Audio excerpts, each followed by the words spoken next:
Chapter 5. Then Nahash the Ammonite came up and encamped against Jabesh-Gilead.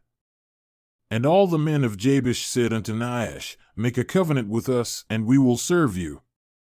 And Nahash the Ammonite answered them, On this condition I will make a covenant with you, that I may thrust out all your right eyes, and lay it for a reproach upon all Israel.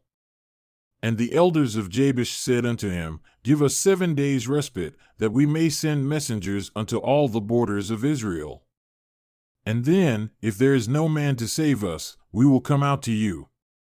Then came the messengers to Gibeah of Saul, and told the tidings in the ears of the people, and all the people lifted up their voices and wept. And behold, Saul came after the herd out of the field. And Saul said, What ails the people, that they weep? And they told him the tidings of the men of Jabesh. And the Spirit of God came upon Saul when he heard those tidings, and his anger was kindled greatly. And he took a yoke of oxen, and hewed them in pieces, and sent them throughout all the borders of Israel by the hands of messengers, saying, Whoever comes not forth after Saul and after Samuel, so shall it be done unto his oxen. And the fear of the Lord fell on the people, and they came out with one consent. And when he numbered them in Bezek, the children of Israel were 300,000, and the men of Judah 30,000. And they said unto the messengers that came, Thus shall you say unto the men of Jabesh-Gilead, Tomorrow, by that time the sun is hot, you shall have help. And the messengers came and showed it to the men of Jabesh, and they were glad. Therefore the men of Jabesh said, Tomorrow we will come out unto you, and you shall do with us all that seems good unto you. And it was so on the next day, that Saul put the people in 3 companies. And they came into the midst of the host in the morning watch, and slew the Ammonites until the heat of the day. And it came to pass that they who remained were scattered, so that 2 of them were not left together.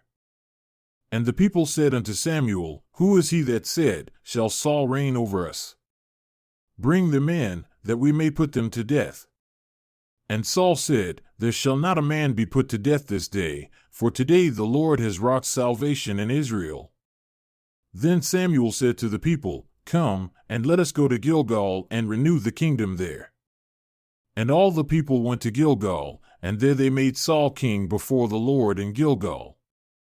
And there they sacrificed sacrifices of peace offerings before the Lord. And there Saul and all the men of Israel rejoiced greatly. And Samuel said unto all Israel, Behold, I have listened unto your voice in all that you said unto me, and have made a king over you. And now behold, the king walks before you, and I am old and gray-headed.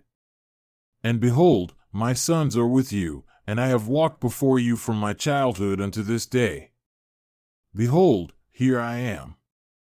Witness against me before the Lord and before his anointed. Whose ox have I taken? Or whose ass have I taken? Or whom have I defrauded? Whom have I oppressed?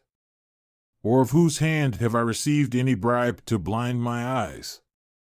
And I will restore it to you. And they said, You have not defrauded us, nor oppressed us, neither have you taken anything of any man's hand. And he said unto them, The Lord is witness against you, and his anointed is witness this day that you have not found anything in my hand. And they answered, He is witness. And Samuel said unto the people, It is the Lord that advanced Moses and Aaron, and that brought your fathers up out of the land of Egypt. Now therefore stand still, that I may reason with you before the Lord, of all the righteous acts of the Lord which he did to you and to your fathers. When Jacob had come into Egypt, and your fathers cried unto the Lord, then the Lord sent Moses and Aaron, who brought forth your fathers out of Egypt, and made them dwell in this place. And when they forgot the Lord their God, he sold them into the hand of Sisera, captain of the host of Hazor, and into the hand of the Philistines, and into the hand of the king of Moab, and they fought against them. And they cried unto the Lord, and said, We have sinned, because we have forsaken the Lord, and have served Baalim and Ashtaroth. But now deliver us out of the hand of our enemies, and we will serve you.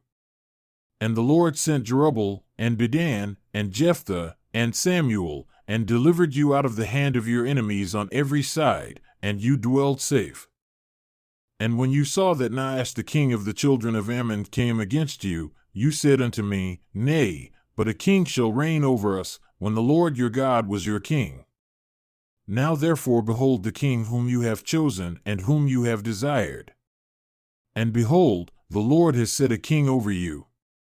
If you will fear the Lord, and serve him, and obey his voice, and not rebel against the commandment of the Lord, then shall both you and also the king that reigns over you continue following the Lord your God.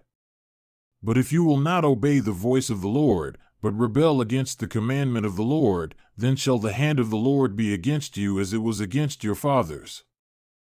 Now therefore stand and see this great thing which the Lord will do before your eyes. Is it not wheat harvest today? I will call unto the Lord, and he shall send thunder and rain, that you may perceive and see that your wickedness is great which you have done in the sight of the Lord in asking for yourselves a king. So Samuel called unto the Lord, and the Lord sent thunder and rain that day. And all the people greatly feared the Lord and Samuel. And all the people said unto Samuel, Pray for your servants, unto the Lord your God, that we die not, for we have added unto all our sins this evil to ask us a king. And Samuel said unto the people, Fear not. You have done all this wickedness, yet turn not aside from following the Lord, but serve the Lord with all your heart and turn not aside, for then should you go after vain things which cannot profit nor deliver, for they are vain. For the Lord will not forsake his people, for his great name's sake, because it has pleased the Lord to make you his people. Moreover, as for me, God forbid that I should sin against the Lord in ceasing to pray for you. But I will teach you the good and the right way. Only fear the Lord and serve him in truth with all your heart, for consider how great things he has done for you. But if you shall still do wickedly, you shall be consumed, both you and your king.